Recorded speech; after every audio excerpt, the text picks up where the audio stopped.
So, naintindihan po natin, no? Lahat ng mga kautusan ni Moises na ibinigay ng Diyos sa kanya, sa mga sulat niya doon sa Exodo 24, kung atin pong uunawain yun, no? Na sinabi niya po dito sa 24 versikulo 12, no? Yung ibinigay na kautusan kay Moises, kasama po din yung 10 utos, kaya binansagan niyang kautusan ni Moises eh. Bakit? Kasi pinadaan dun kay Moises bago maituro doon sa buong Israel. No? Kaya tinawag ni Apostol Pablo na kautusan ni Moises, no? Kasi yung kautusan na lahat na yon, na lahat na ibinigay doon kay Propeta Moises na ibinigay ng Diyos, hindi na binawi pa ng Diyos yun. Ibinigay na nga ng Diyos eh. No? Ibinigay na ng Diyos yun kay Moises. Kaya pagdating dun sa may Juan Kapitulo 1, versikulo 17, ano sinabi niya dito? Juan Kapitulo 1, versikulo 17. Tingnan nga po natin. Yung sinalita ng ating pong Apostol Juan. Yung sinabi niya dyan. Sapagkat ibinigay sa pamamagitan ni Moises ang kautusan. Ang biyaya at ang katotohanan ay nagsilating sa pamamagitan ni Jesucristo. Di ba? Yung mga kautusan na yan, no? Gaya ng 10 utos, paghahandog, pagpipista, lahat ng mga nasa unang tipan na yan. Yung mga kautusan na ibinigay sa bundok ng Sinai, lahat yan ibinigay kay Propeta Moises upang ano? Maituro niya doon sa buong Israel. Ngunit yung biyaya at ang katotohanan naman ay nagsidating kay Kristo. Ngayon, ano kaya itong biyaya at katotohanan na ito na nagsidating kay Kristo? Sige nga, punta po tayo dito sa Hebreo para malaman po natin, no? Yung sinabi ni Apostol Pablo dito, yung isinulat niya. Ano sinabi niya dyan? Versikulo 1, umpisahan po natin sa versikulo 1. Ngayon, ang unang tipan din ay nagkaroon ng mga palatuntunan ng pagsamba sa Diyos at ng kanyang sanktuaryo, ang sanktuaryo ng sanlibutan. Noong unang panahon, no, nagkaroon ng unang pagsamba sa Diyos. Sa papaanong paraan? Nagkaroon ng unang pagsamba sa Diyos. Sige nga, tingnan nga po natin. Ituloy po natin ang basa sa versikulo 2. Sapagkat inihanda ang isang tabernakulo.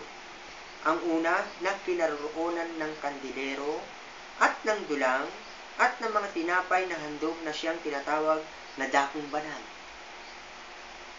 At sa likod ng ikalawang tabing ay ang tabernakulo na tinatawag na dakong kabanal-banalan, na may isang gintong dambana ng kamangyan at kaban ng tipan, at ang paligid ay nakakalukupan ng ginto na siyang kinaroroonan ng sisidlang ginto na may lamang mana at tungkod ni Aaron na namumulaklak at mga tapyas na bato ng tipan.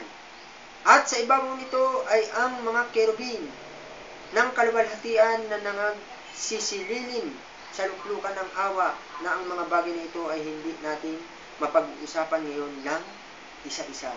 At sa ganitong pagkahanda ng mga bagay na ito, sa unang tabernakulo ay palaging nagsisipaso ang mga saserdote na tinutupad ang mga katungkulan. Datapwat sa ikalawa ay pumapasok na nag-iisa ang dakilang saserdote, minsan sa isang taon na hindi walang dalang dugo, na inihahandog na patungkol sa kanyang sarili at sa mga kamalian ng bayan. Sa papaanong paraan po pala, nagkaroon ng pagsamba sa Diyos, nagkaroon ng mga palatuntunan ng pagsamba sa Diyos, ang sanlibutan ito, sa pamamagitan ng tabernakulo. Ano yung tabernakulo na yun? Ano yung mga napapaloob doon sa tabernakulo? Unang-una, kinaroroonan ng kandilero, ng dulang, ng mga tinapay na handog na siyang tinatawag na dakong banal, at sa likod ng ikalawang tabing ay ang tabernakulo na tinatawag na dakong kabanan-bananan, na may isang gintong dambana ng kamangyan, at kaban ng tipan. Ano yung nandun sa may kaban ng tipan? Kasama kaya dun yung 10 utos? Dun sa unang pagsamba? Ano ba yung nandun sa may kaban ng tipan? Tignan nga po natin doon sa mga sulat ni Propeta Josue. Josue nga ba yun?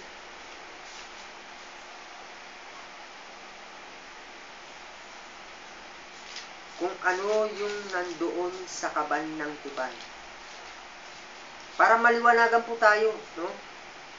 Kung kasama yung 10 utos doon sa unang pagsamba sa Diyos, doon sa loob ng tabernakulo, no? Kasi nagkaroon ng unang pagsamba sa Diyos eh, di ba?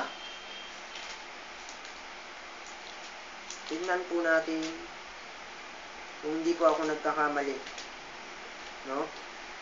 Sa mga sulat ni Propeta Josue. Josue nga ba yun? O sa bilang? Para maunawaan po natin, no?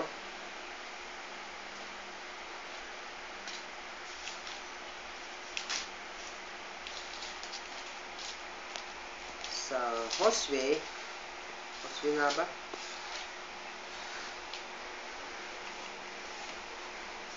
Alam po para